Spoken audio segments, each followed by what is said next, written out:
começar mais um culto de adoração ao Senhor Jesus. Culto da família.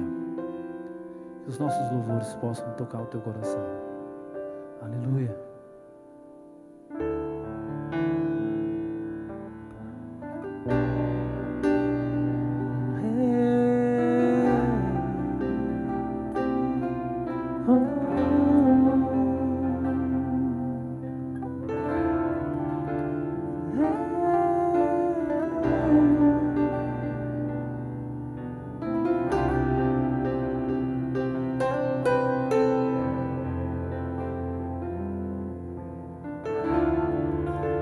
Sei que os teus olhos, sempre atentos, permanecem em mim.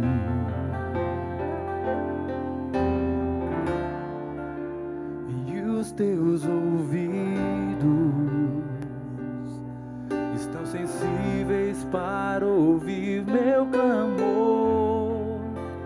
Posso até chorar, mas a alegria vem de manhã. És Deus de perto e não de longe, nunca mudaste, tu és fiel.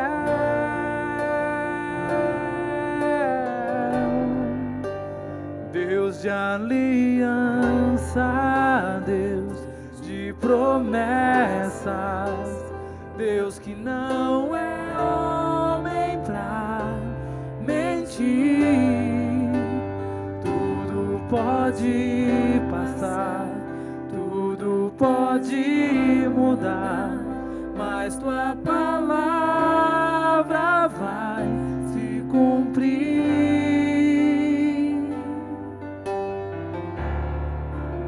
Sei que os teus olhos, sempre atentos, permanecem em mim.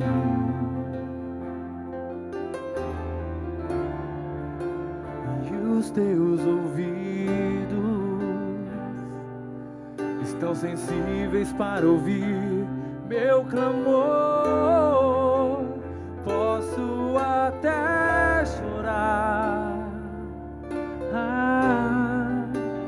mas a alegria vem de manhã. És Deus de perto e não de longe, nunca mudaste, tu és fiel.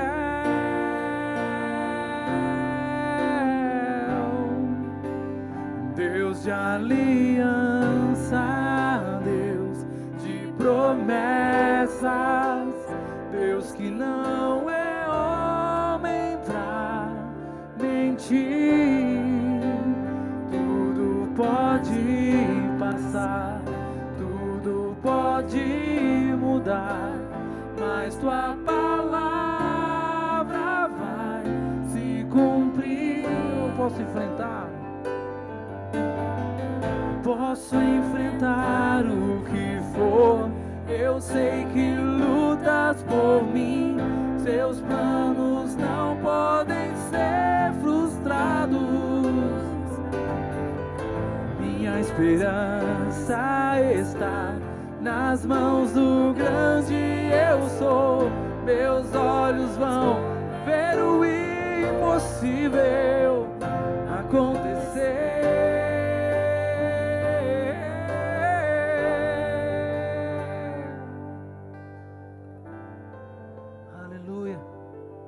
Se você crê, meu amado, nas promessas do Senhor Jesus, nessa noite você vai ser tocado pelo Espírito Santo, aí onde você está. E você vai declarar mais uma vez comigo, aí onde você está sentadinho. O Senhor Jesus, Ele está aqui, Ele está aí, Ele está em todo lugar. Posso enfrentar? Posso enfrentar o que for. Eu sei que lutas por mim, meus planos não podem ser frustrados. Minha esperança está nas mãos do grande eu sou. Meus olhos vão ver o impossível acontecer.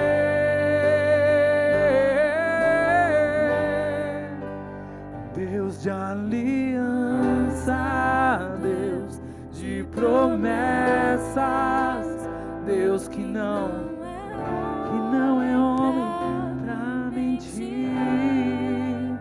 Tudo pode passar, tudo pode mudar, mas tua palavra vai se cumprir. Deus de aliança, Deus de promessas, Deus que não é homem pra mentir. Tudo pode passar, tudo pode mudar, mas tua palavra vai se cumprir. Se cumprir, pode se cumprir.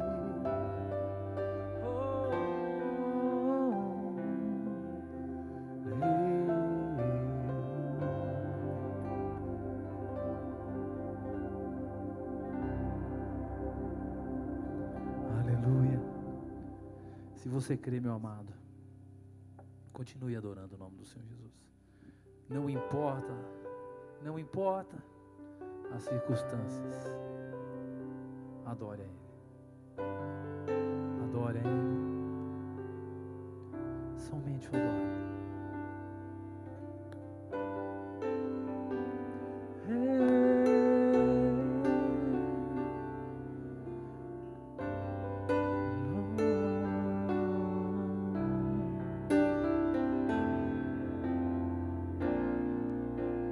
Perto quero estar, junto aos seus pés, pois prazer maior não há que me render e te adorar. Tudo que há em mim quero te ofertar,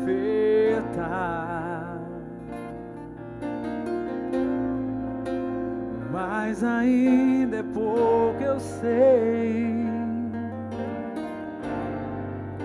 se comparado ao que ganhei. Não sou apenas servo, teu amigo me tornei.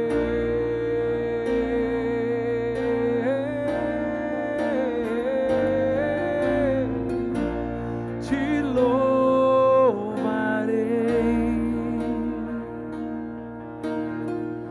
não importam as circunstâncias,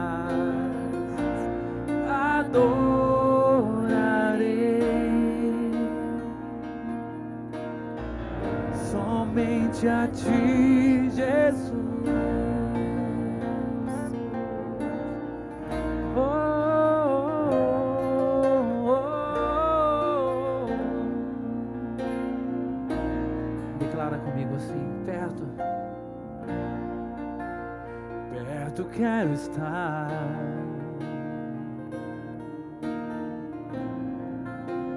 junto aos seus pés, pois prazer maior não há que me render e te adorar. Tudo que há em mim, tudo que há em mim, oh, quero quero te ofertar,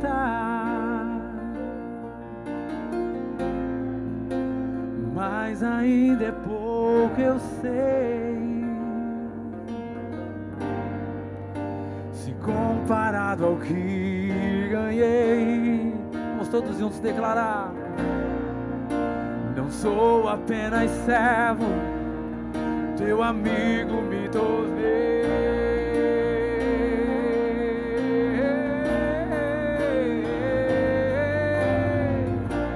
Te louvarei,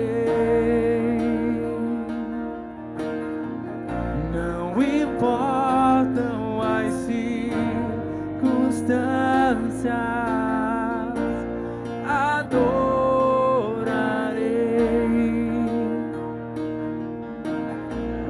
somente a ti, Jesus. Oh, te louvarei. Não importa, não importam as circunstâncias, adorarei.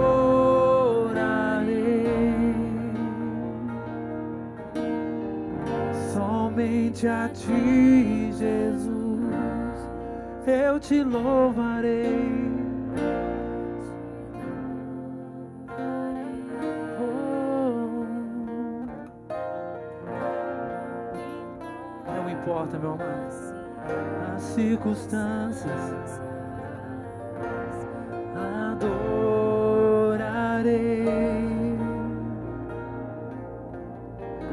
Somente a ti, Jesus, eu te louvarei, Senhor, te louvarei.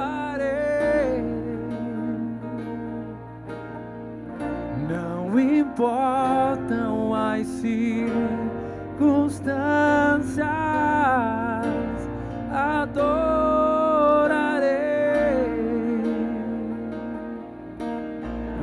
Somente a ti, Jesus.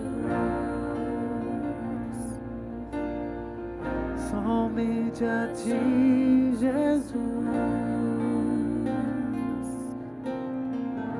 Somente a ti, Jesus.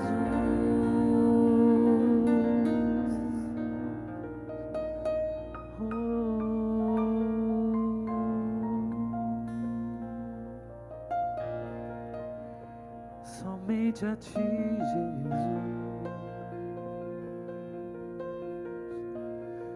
Somente a ti, Jesus.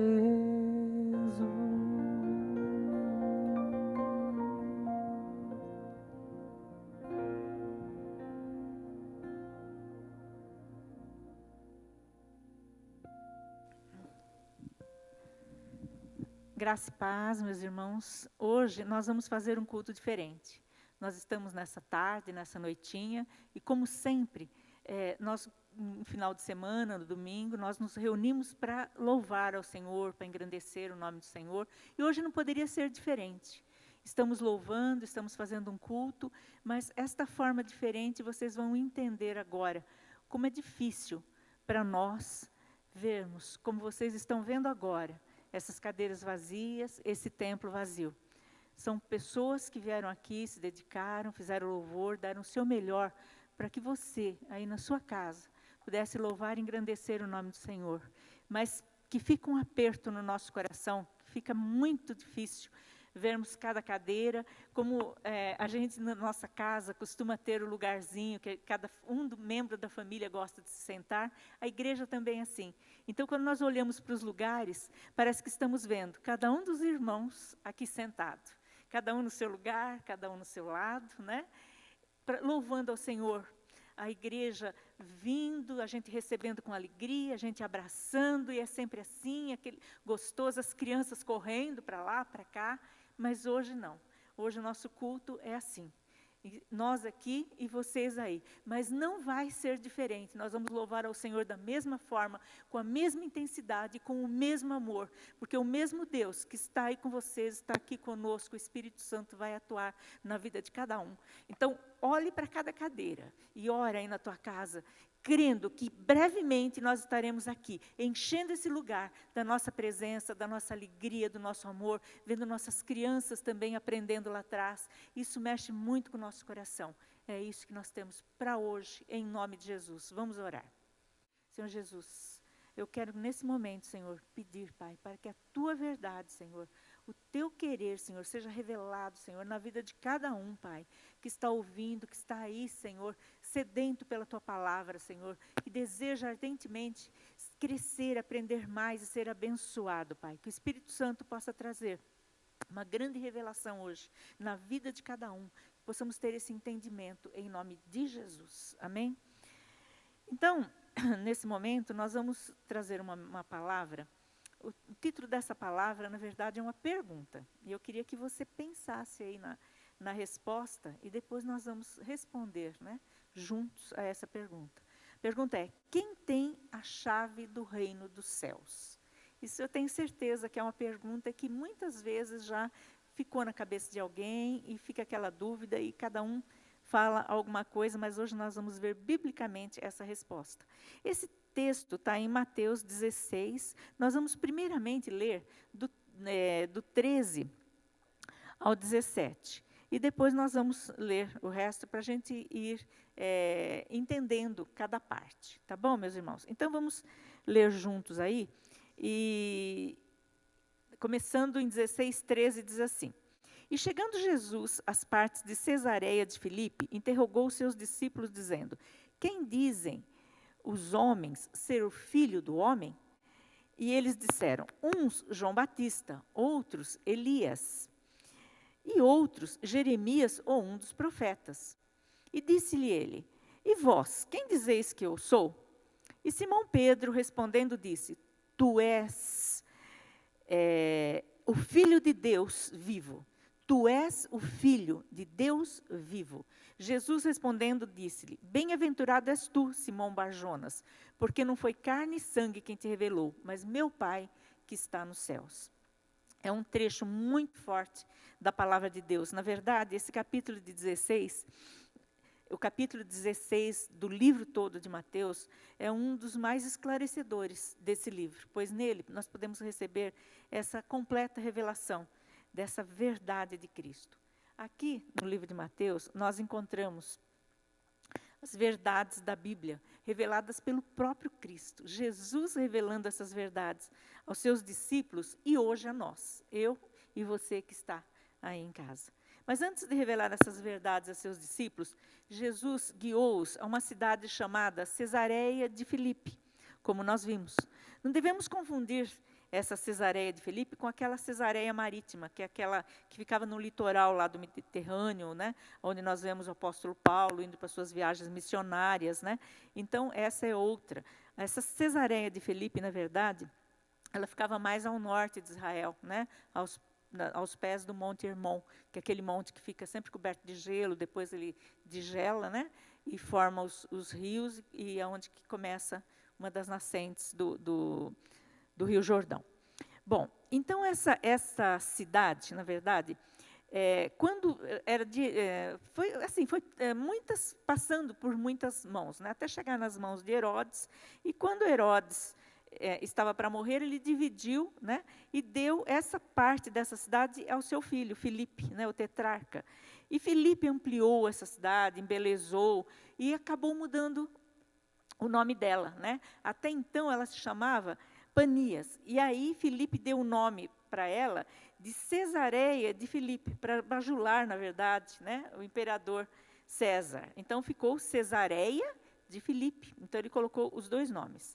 Então, cremos que é ali, naquele lugar, que isso acontece. A Bíblia não é clara, ela fala Cesareia de Filipe, mas não fala exatamente o local que Cristo estava. Mas a nossa imaginação, pelo desenrolar do texto, leva-nos a crer que seja ali naquela fonte de Panias. Então, esse lugar ele não era muito frequentado pelos judeus, porque ele se tratava de um antigo e grande centro pagão. O nome Panias, dado pelos gregos, aquele lugar, é homenagem àquele deus mitológico Pan, né? Que é metade homem, metade bode, ele tem chifre, rabo, pés de bode, enfim. Se você olhar o desenho dele, é aquela personificação, né, do próprio demônio que a gente vê, que o pessoal desenha, tal. Então é mais ou menos isso, né? Então não é nada bom. E tudo que não presta acaba derivando de Pan, né? Muitas coisas ruins acabam derivando de Pan.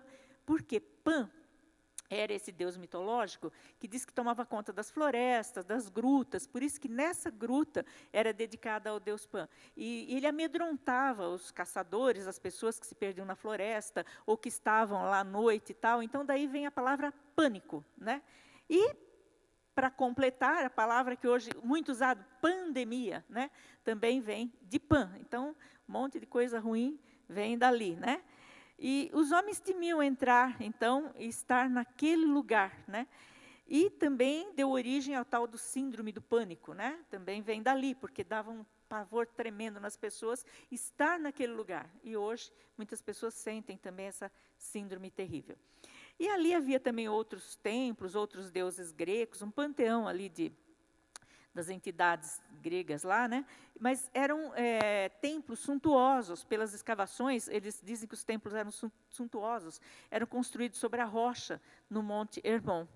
Depois veio a invasão árabe, e aí de Panias passou a se chamar Banias, porque os árabes não conseguem pronunciar o P, né? Tanto é que se você vê um árabe falando, por exemplo, ele não fala primo, ele fala brimo, né? Então, de P passou para B. Então, se você for procurar na internet e tal, é Banias, que atualmente ela é chamada. Existe ali, até o dia de hoje, uma enorme gruta.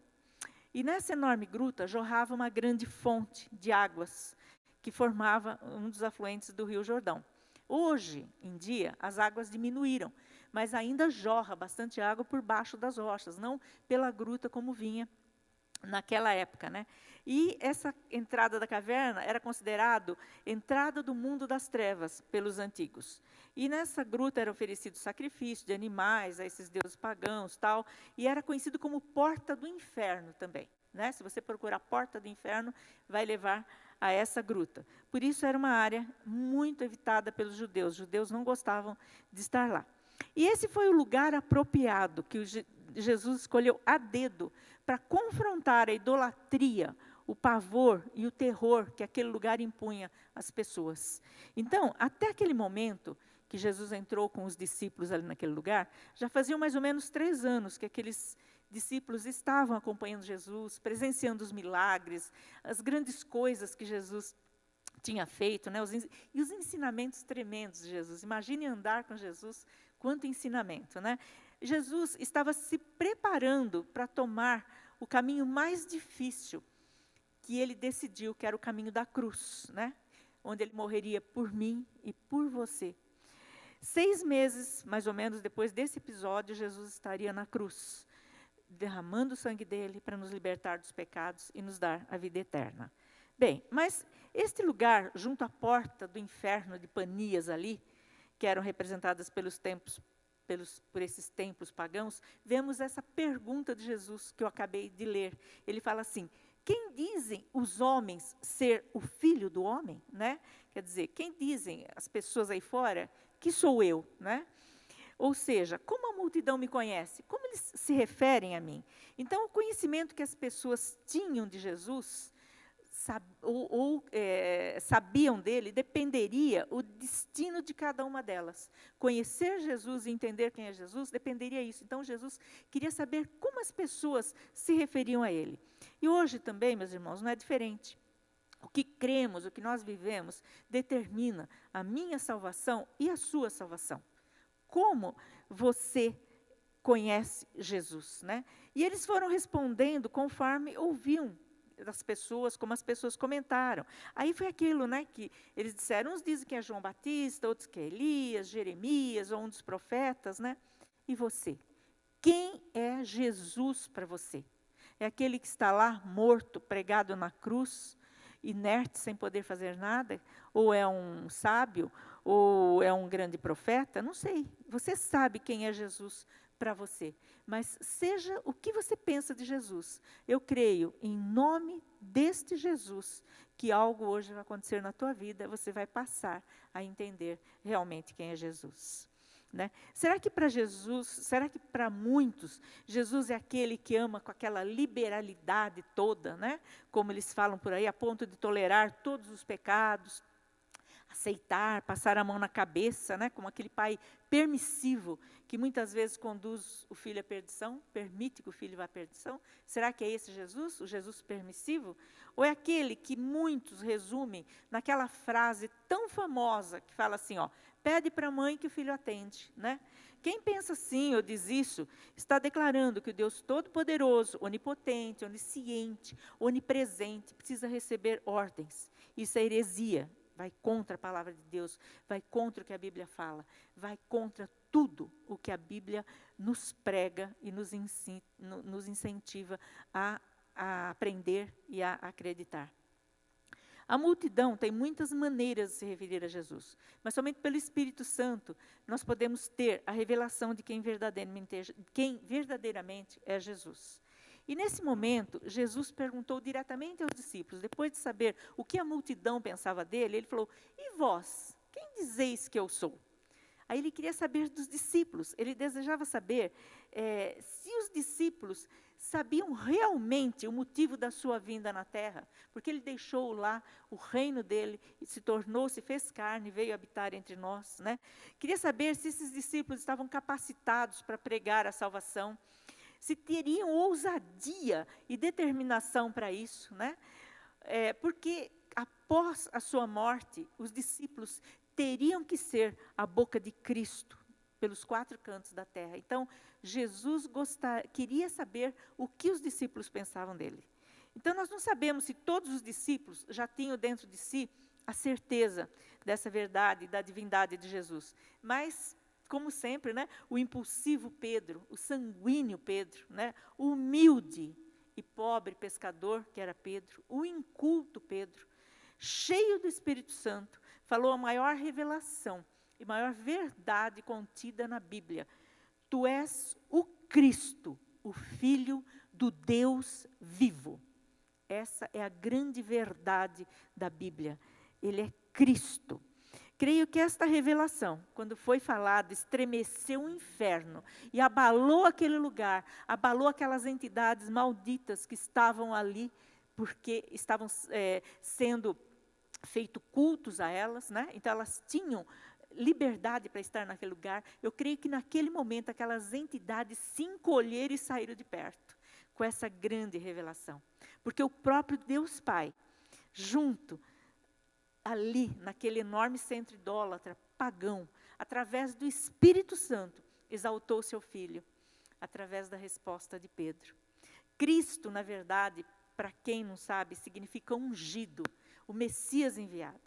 Falamos, normalmente, Jesus ou Jesus Cristo. Jesus é um nome comum lá, né, em Israel. Agora, Cristo não é um sobrenome.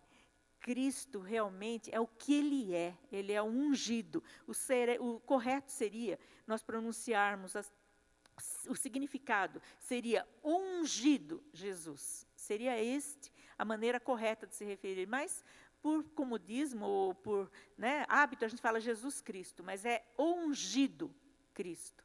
Né? Ele é ungido em primeiro lugar. Né? Entenderam a diferença de Jesus e de Cristo? Né?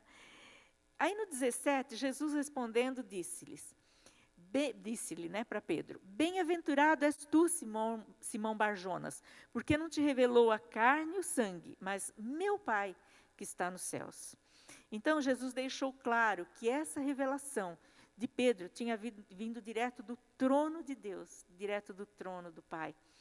E o Pai o revelou como Jesus, como Cristo, o Jesus, o Messias que veio para salvar a humanidade, para que o mundo entendesse que só existe salvação quando nós aceitamos o ungido Filho de Deus como Senhor e Salvador, quando nós nos alicerçamos na verdadeira rocha que é o Cristo, e o Deus vivo, e nesse Deus vivo que desceu dos céus, que se fez homem e que deu a vida dele para que hoje nós tivéssemos a vida eterna, né? Ele se fez maldito lá naquele madeiro para que nós tivéssemos hoje a salvação e a vida eterna. E daí vem a segunda revelação da palavra de hoje, onde Jesus, o Cristo, completa. Em 16, 18 diz assim: pois também eu te digo que tu és Pedro, e sobre esta pedra edificarei a minha igreja, e as portas do inferno não prevalecerão contra ela. Olha que tremendo, né? Então vamos entender o significado dessas palavras. Quando a gente lê, muitas vezes a gente não consegue entender né, o tamanho dessa revelação, né?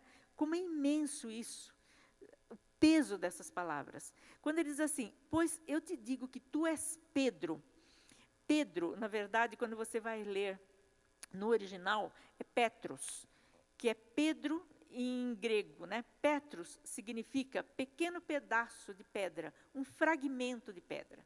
Então, tu és Pedro, tu és um pequeno fragmento de pedra. E depois ele continua, e sobre esta pedra, só que aí é escrito de outra maneira, não é mais Petros, é Petra, que significa uma grande rocha, significa um rochedo, já não é mais um fragmento, né? Sobre esta pedra, edificarei a minha igreja, né?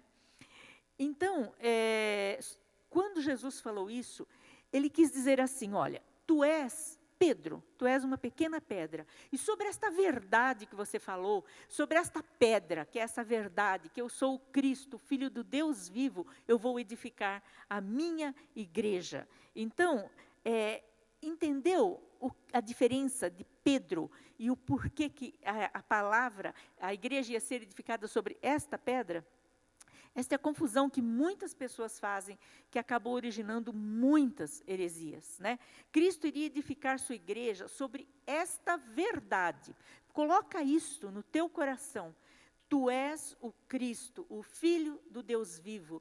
E toda a igreja hoje, que vive para o Senhor, que entrega um culto ao Senhor, que vive a palavra, está edificado nessa verdade, nesta pedra, que é a revelação de Pedro. Tu és o Cristo, Filho do Deus vivo. É exatamente isso que esse versículo quer dizer. Então, eu creio que nós agora entendemos essa revelação. E naquela hora, Pedro também entendeu. E eu creio que esse ensino foi pregado pelos apóstolos e cristãos lá no primeiro século, né? A fé em um único Deus, né, em um único Senhor e mediador, que é Cristo, foi defendido pela igreja cristã durante os primeiros séculos, sob risco de própria vida, e muitos pagaram com as vidas, né, defender essa verdade, defender essa igreja que Jesus, naquele momento, estava firmando em cima daquela pedra, daquela verdade. E só que esse tempo de pureza dessa verdade acabou sendo deteriorado. E como está a igreja de Cristo hoje, né? É uma pergunta, e muitos eu creio que vão dar respostas não tão boas, né? Essa igreja que Cristo firmou nessa pedra, ela não tem placa, ela não tem dono, ela não tem status, né? E todos que estão reunidos em todo canto da terra, fazem parte dessa igreja, onde se prega o evangelho verdadeiro, sem heresias humanas, sem hipocrisia, sem lobos devoradores, né? Transfigurados muitas vezes em pastores ou padres, ou qualquer outro líder ganancioso e falso, que acaba distorcendo a palavra de Deus para seu proveito. Tenha certeza que com esses daí, Deus irá tratar no dia do juízo. Não cabe a nós julgarmos ou criticarmos. Deixa, entrega na mão de Deus, né? Como está lá dito por muitos profetas, né? Jeremias, Ezequiel, Zacarias, fala muito isso. 1 João 4,16, aliás, 4, do 1 ao 6, se depois vocês quiserem ler, né? Então, essas pessoas que estão deteriorando o evangelho, que estão fazendo com que esta verdade seja mudada para seu bel prazer, né? Deixa que Deus irá julgar. Não somos nós que iremos julgar, tá bom? Não se preocupe com isso, não. Mas aí você pode perguntar, por que a gente se reúne então nesse templo? Como eu mostrei, né? Estamos aqui, é um salão, é um grande salão com cadeiras, né? Então, por que a gente se reúne nesse templo que nós chamamos popularmente de igreja? Se eu falei que isso não é igreja. É que nós, na verdade, somos obrigados pela lei a ter um nome, uma placa, mas isso não quer dizer nada para nós. Esse prédio é só um lugar que Deus nos, né, permitiu que nós nos reuníssemos, né, para louvar, engrandecer a Ele, aprender da palavra, né, louvar por tudo que Ele é em nossas vidas, por tudo que Ele faz, independente do que Ele faz, mas principalmente pelo que Ele é. Portanto, não é a placa que salva, né, a denominação, o nome da igreja que salva. Só Cristo salva. A verdadeira igreja são as pequenas pedras de Deus, que tem o fogo do Espírito Santo nelas. Essas pedras amam estar reunidas para louvar, crescer na palavra, adorar a Jesus, abraçar, ajudar, né? Dar ensinamento às nossas crianças, cuidar dos novos na fé, pregar a palavra a quem não conhece, ver vidas e casamentos transformados. Essas pedras, que são os pequenos cristos, né? Porque cristãos, na verdade, significa pequenos cristos. Não é que nós temos assim, né, falando, quer ser igual a Cristo. Não, é seguir o que Cristo fala. Cristãos quer dizer isto.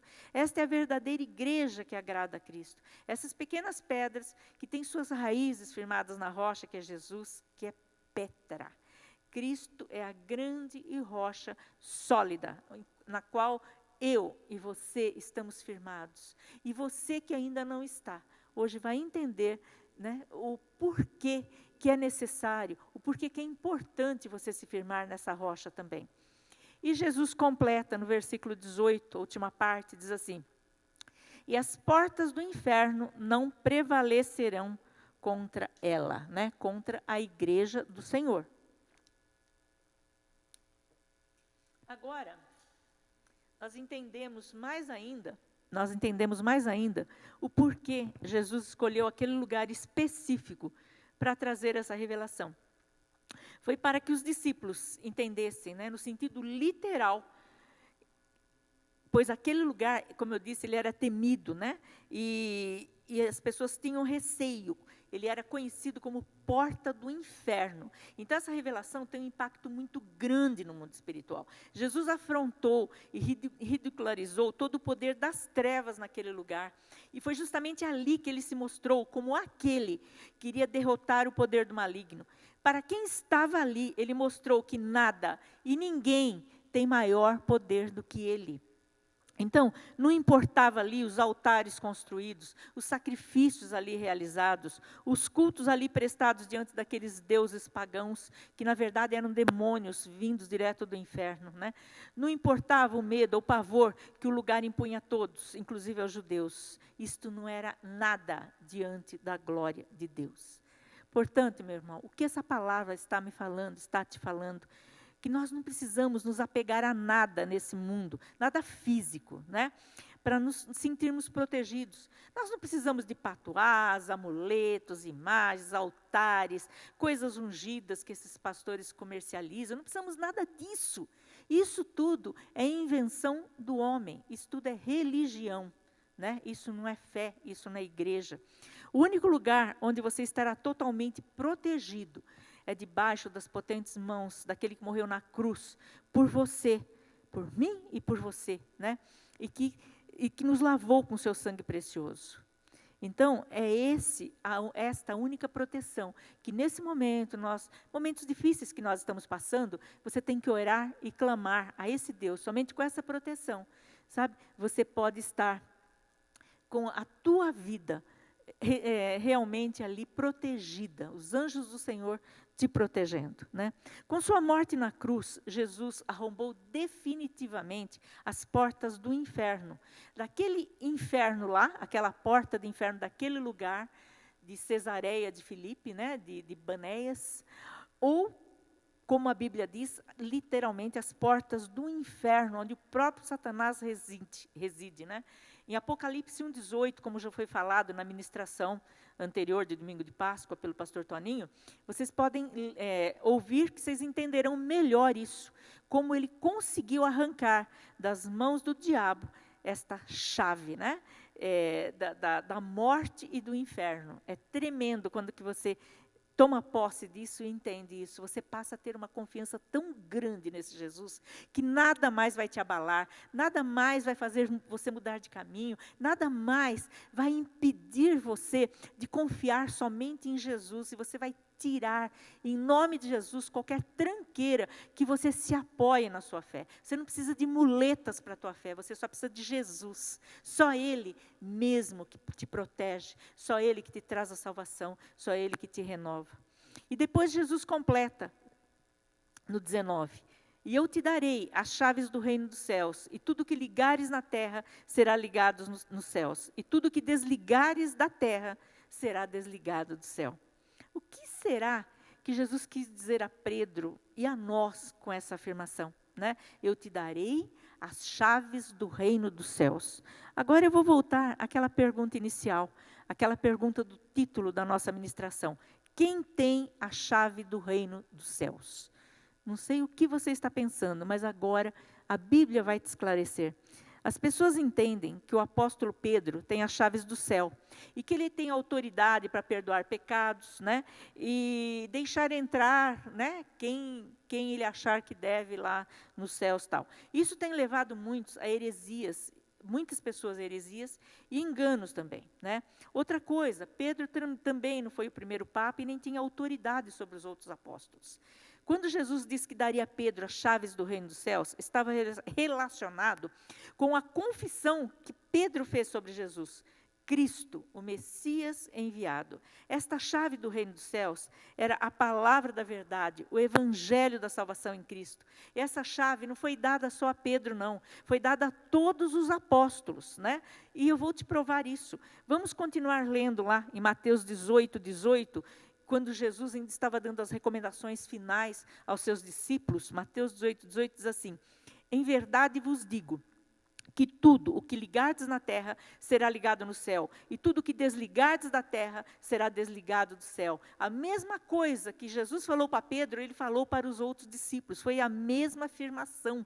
Então todos estavam capacitados a ligar e desligar. E o que é, será que é, o que é esse ligar e desligar, né? Então Pedro, não era só o apóstolo Pedro e os discípulos que tinham também esse poder para ligar e desligar, mas a mensagem. Então, essa autoridade foi dada a eles por causa da mensagem que eles falavam, do que eles falavam. Não era eles que tinham o poder, mas eles tinham a mensagem que tinha o poder de ligar, desligar, levar salvação à vida das pessoas. Então, essa autoridade foi dada a Pedro e a todos os discípulos, porque eles levavam o evangelho de salvação às pessoas. E eu te digo, meu irmão, que todo cristão na face da terra, que aceitou o sacrifício de Jesus na cruz, que obedece à palavra, tem o Espírito Santo de Deus morando dentro dele, e também dá autoridade a todo cristão de falar essa palavra de salvação às pessoas. E quando nós levamos o evangelho de Cristo a alguém, e essa pessoa aceita esse convite, e essa pessoa realmente se converte, se entrega a Jesus totalmente, sabe? Sem nenhum medo, nenhum receio, mas se entrega de coração, de corpo, alma e espírito a esse Jesus. Quando nós levamos essa pessoa a conhecer realmente quem é Cristo, nós mostramos a essa pessoa o caminho da salvação pela palavra, por Jesus, pela mensagem do evangelho, indiretamente somos chaves de Deus, porque também nós abrimos o reino dos céus para essa pessoa. sabe? Isso não é querer ser melhor que ninguém. Isso é que a Bíblia nos dá, a autoridade que a Bíblia nos dá. Não é porque eu sou melhor que ninguém, ou outro cristão é melhor que ninguém, mas é porque nós temos o Espírito Santo e nós aceitamos ser filhos de Deus, e só aceita ser filho de Deus quem chama Ele de Pai, quem se entrega verdadeiramente a Ele, quem coloca a sua vida aos pés de Jesus, quem entende o sacrifício da cruz, quem entende que só Jesus salva, só Jesus traz a salvação em nossas vidas quando nós cremos nesse sacrifício da cruz. Então, todos nós, cristãos autênticos, temos a chave dos céus. E essa chave não é nada físico, essa chave é a palavra, essa chave é a verdade, essa chave é saber que Cristo é o Messias enviado, que veio à terra para salvar a mim e a você, para tirar o pecador do caminho errado, para tirar o pecador da lama, para restaurar famílias. É esta a chave. Então, quem tem a chave? Todos que creem e vivem a palavra em Jesus. Está respondida aí a pergunta, né? Biblicamente é isso, é a autoridade que nós temos pelo Espírito Santo de Deus para falar a palavra e a pessoa receber e a pessoa se entregar sua vida verdadeiramente a Jesus. Aí sim está aberta a porta dos céus, porque ele está salvo. Ele conseguiu a salvação, não por esforço dele, mas pela palavra que salva. Mas por que será que há tanto empenho, né? E nós fazemos esses cultos, como nós estamos fazendo aqui online, pregarmos a palavra, orarmos pelas pessoas, né? Porque um dia nós aceitamos Jesus como Senhor e Salvador. E hoje nós temos esta obrigação, esta responsabilidade de fazer isso, né? Isto é uma ordenança, uma missão que o próprio Jesus nos incumbiu. Isso está lá em Marcos 16, 15, 16, que diz assim: ide por todo mundo, pregai o evangelho a toda criatura. Quem crer e for batizado será salvo, mas quem não crer será condenado. Então, meu irmão, você queira ou não queira, isso está na Bíblia. A Bíblia é a palavra de Deus e ela está falando: quem crer será salvo, quem não crer está condenado. Você quer que as portas do céu estejam abertas? É crer, é entender nesse evangelho, é viver por esse evangelho. E nós fazemos isso porque um dia nós entendemos, um dia nós somos resgatados, um dia nós tivemos o privilégio de conhecer esse Deus mais intimamente, esse Jesus mais intimamente, entender que Ele veio por mim e por você. Então, como igreja espiritual, nós somos chamados para adorar ao Senhor, chamados para fora dessa igreja física, dessas 4 paredes que vocês viram aí, para evangelizar, para falar do amor de Jesus, né? E hoje a palavra de Deus está entrando nas casas, através da internet, porque as pessoas estão impossibilitadas de ir ouvir direto, né? Direto na igreja mesmo, na igreja física, né? A palavra de Deus, nesse momento, está fazendo com que a sua casa seja a igreja do Senhor. Você que está aí hoje, ouvindo essa palavra, deixando Deus falar no teu coração, saiba que hoje a sua casa é a igreja do Deus vivo, porque você é o templo do Espírito Santo, você é a pedra viva do Senhor. Então hoje a tua casa é a igreja física, você é a igreja espiritual, e a tua casa hoje é a igreja física, tá? Recebe isso no teu coração, crê nisso e tente entender, sabe, lá no teu coração, a importância de ouvir a palavra e deixar ela penetrar e ser remédio em nossas vidas. Porque a palavra de Deus diz que Jesus é o remédio para os doentes. E sabe qual é a pior doença que pode existir? Além de tudo isso que tem sido falado, toda essa pandemia toda aí, a pior doença e que Jesus quer curar é a doença da alma. Jesus quer curar os oprimidos, os tristes, sem esperança, os que não têm certeza da salvação, né?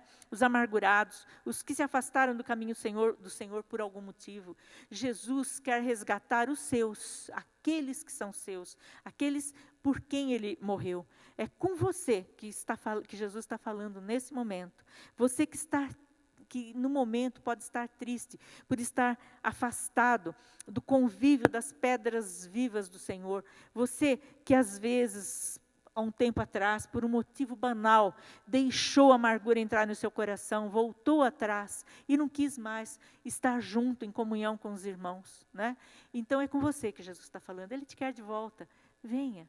venha para os braços do Pai. Venha ser amado, venha ser abraçado pelos irmãos, no momento que nós pudermos fazer isso. Mas no momento, sinta o nosso abraço daqui, sabe? O abraço do Espírito Santo de Deus. Ele quer abrir as portas do reino de Deus para você. Essa porta que muitas vezes você olha e fala, será que eu tenho a salvação? Será que eu estou lá no reino? Ele quer abrir essas portas. E Jesus, ele também não veio chamar os justos, mas os pecadores ao arrependimento, né? Muitas vezes a pessoa se acha tão justa, fala, não, mas eu sou bonzinho, eu não preciso de Jesus. Mas eu tenho uma notícia que você não sabe. Está em Romanos 3:23, que diz assim, porque todos pecaram e destituídos estão da glória de Deus. Então, ele veio chamar você, que se acha muito bonzinho, muito, né? Nossa, eu não preciso, faço tudo certinho, eu sou trabalhador, honesto, não minto, não adultero, não faço isso. Você que se acha bonzinho, que acha que a salvação é pelos seus méritos, pelas suas obras, pelos seus sacrifícios, pelos seus rituais, né? Agindo assim, sabe o que acontece? Você está negando o sangue de Jesus, o sacrifício de Jesus. Então, não importa o quanto você se acha justo, a palavra de Deus nos diz que todos pecaram. E a palavra todos, se você procurar no dicionário, ela é descrita como todas as pessoas, toda a gente, todo mundo. Você. Sabia? Você faz parte desse todos pecaram, mesmo que você não queira reconhecer. Portanto, por mais justo que você se ache, por mais que zombe do povo de Deus, por mais que humilhe muitas vezes os cristãos, por mais que fuja dessa palavra, negue que a Bíblia é verdadeira, você faz parte desse todos que pecaram e destituídos estão da graça de Deus, ou seja, estão fora do reino. A porta não foi aberta para você ainda, mas a partir de agora, se você se quebrantar, orar e entregar o seu coração a Jesus, essa porta automaticamente é aberta, o reino dos céus é aberto para você. Porque a salvação somente está em Cristo Jesus, no arrependimento genuíno e na entrega de tudo que você é ou pensa que é aos pés da cruz. E eu vou te fazer um convite nesse momento. Eu vou fazer uma oração.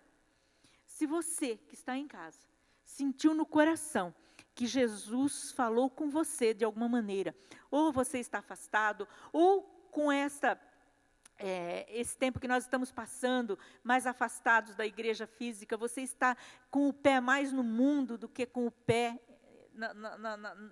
na verdade de Deus, é com você que Jesus está falando, é você que Jesus quer trazer de volta, é você que Jesus quer nesse momento, que teu coração sinta agora arder por essa palavra, pela verdade de Jesus. Então faça essa oração comigo, eu vou fazer uma oração agora, se você quiser, repita essa oração, mas queira, por favor, sabe, queira, isso depende muito, a tua vida eterna, a tua vida aqui, você já sabe como é, muitas vezes você tem ela sob controle, muitas vezes já tem tudo de bom, e como será depois? Como será depois? Uma hora, a morte chega para todos, para uns mais cedo, para outros mais tarde. Não adianta ter medo de pandemia, não adianta ter medo de nada. Deus sabe a tua hora. E a tua hora pode ser hoje, pode ser amanhã, pode ser daqui 1 ano, pode ser daqui 50 anos, a gente não sabe. Mas viva agora uma vida entregue a Jesus, que é o melhor caminho, é a melhor vida que você pode ter. Viver para Jesus é algo maravilhoso, algo que nos dá alegria, algo que nos preenche. Então não é sacrifício, é algo maravilhoso. E isso que eu tenho de maravilhoso, eu quero para a sua vida nesse momento. Queira, você que está afastado, você que está muitas vezes triste, que está com vergonha de voltar para a igreja, sabe, deixe isso de lado, volta, nós queremos você de volta, nós queremos te abraçar, eu quero ver o teu rostinho aqui, olha, sabe, muitas vezes, muitos rostinhos já não estão mais aqui, isso entristece o nosso coração, queremos ver você aqui, e se você mora num lugar longe dessa igreja física, vá numa igreja perto da sua casa, não importa, como nós falamos, a igreja é o corpo de Cristo reunido, vá onde o corpo de Cristo estiver reunido, frequente esse lugar, sabe, comece a ser feliz nesse lugar e a viver a alegria da salvação nesse lugar. Então, vamos fazer essa oração. Eu queria que agora você, aí em casa, sabe, entrasse, né, numa conexão tremenda com Deus. Entrega agora essa oração aos pés do Senhor. E se você quiser repetir, repita essa oração comigo. Senhor Jesus, neste momento, entrego minha vida, meus sentimentos, meus pecados, meu passado, meu presente e o meu futuro em tuas mãos. Escreve meu nome no livro da vida, pois eu reconheço o teu sacrifício na cruz. Eu reconheço que pela sua morte eu fui sarado e pela sua morte hoje eu posso ter a vida eterna. Espírito Santo, entra na minha vida, faça morada em mim. Que eu possa entender a sua palavra, que eu possa entender esta revelação do seu amor por mim. Me faça uma pedra viva, Senhor, uma pedra viva que vai estar firmada na rocha que é o Senhor, em nome de Jesus. Amém? Se você fez essa oração com fé, tenha certeza que no mundo espiritual muita coisa aconteceu. Caso desejar, nos procure, né? Ou procure, como eu disse, uma igreja próxima à sua casa, para que você possa se alimentar espiritualmente, entender essa oração que você fez, sabe? O sentido amplo e espiritual que ela teve na sua vida, né? E pode vir a ter, se você continuar querendo e buscando essa verdade e esse caminho para você. Então, não deixe de se alimentar, não deixe de ler a palavra, não deixe de orar e crer nesse Deus vivo, nesse Deus verdadeiro, que salva, que cura, que pode curar sua vida, que pode te tirar toda a tristeza que está no teu coração, todo esse aperto, essa angústia que muitas vezes você está sentindo, sabe? Pode mudar a sua família, meu irmão. Creia nessa palavra, sabe? Se entregue a esse Jesus, se entregue a esse Deus vivo, a essa revelação que Cristo é o Filho do Deus vivo que veio por mim e por você. Amém? Seja abençoado em nome do Pai, do Filho e do Espírito Santo. Irmãos, para que essas palavras, a palavra de hoje, todas as outras palavras que serão trazidas pelas pessoas, né, que Deus colocar para trazer, sejam ouvidas aí na tua casa e outras pessoas possam ter também, né, essa disponibilidade, possam entender e possam ouvir. Eu gostaria que você se inscrevesse no nosso link que vai ser passado, né? É muito importante você se inscrever, peça para os seus amigos, peça para os seus parentes se inscreverem, sabe? Deixe Deus agir, faça a tua parte. Como eu disse, nós somos mensageiros do Senhor e nada melhor do que uma pessoa se inscrever e receber o chamado. E às vezes até por curiosidade, ela vai ouvir e pode se converter. Você pode ser instrumento do Senhor, sabia? Passe esse endereço para os seus amigos, para os seus familiares e nos ajude também a propagar essa mensagem do reino de Deus. Amém?